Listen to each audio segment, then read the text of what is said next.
একটা মরুভূমি, একটা জাতি, একটা পতাকা আর এক ইতিহাস যা আজও শেষ হয়নি।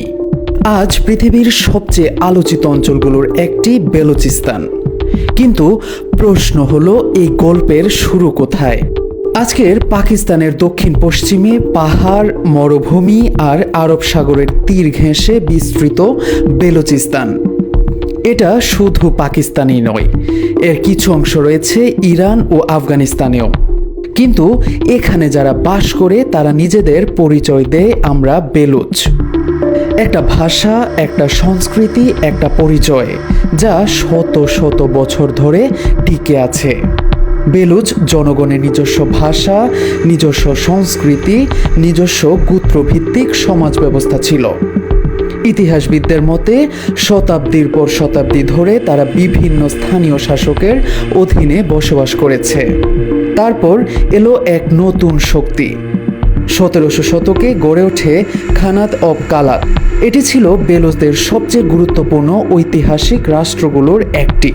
কালাতের শাসককে বলা হতো খান। অনেক বেলুচ আজও এই রাষ্ট্রকে নিজেদের ঐতিহাসিক পরিচয়ের প্রতীক হিসেবে দেখেন। কিন্তু ইতিহাস কখনো এক জায়গায় থেমে থাকে না। 19 শতকে ব্রিটিশ সাম্রাজ্য ভারতীয় উপমহাদেশে তাদের প্রভাব বাড়াতে থাকে। বেলুচিস্তানের অবস্থান ব্রিটিশদের কাছে হয়ে ওঠে অত্যন্ত গুরুত্বপূর্ণ, কারণ এটি ছিল পাকিস্তান, ইরান, আফগানিস্তান এবং ভারতীয় উপমহাদেশের সংযোগস্থল। একটা চুক্তি, একটা সাম্রাজ্য, আর শুরু হলো নতুন এক অধ্যায়। ব্রিটিশরা স্থানীয় শাসকদের সঙ্গে বিভিন্ন চুক্তি করে ধীরে ধীরে বেলুচিস্তানে নিজেদের প্রভাব প্রতিষ্ঠা করে। কিন্তু কালাতের শাসন পুরোপুরি বিলীন হয়নি, বরং এক ধরনের স্বায়ত্তশাসিত অবস্থায় তারা টিকে ছিল।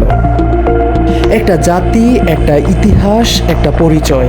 কিন্তু সামনে অপেক্ষা করেছিল আরও বড় এক সিদ্ধান্ত।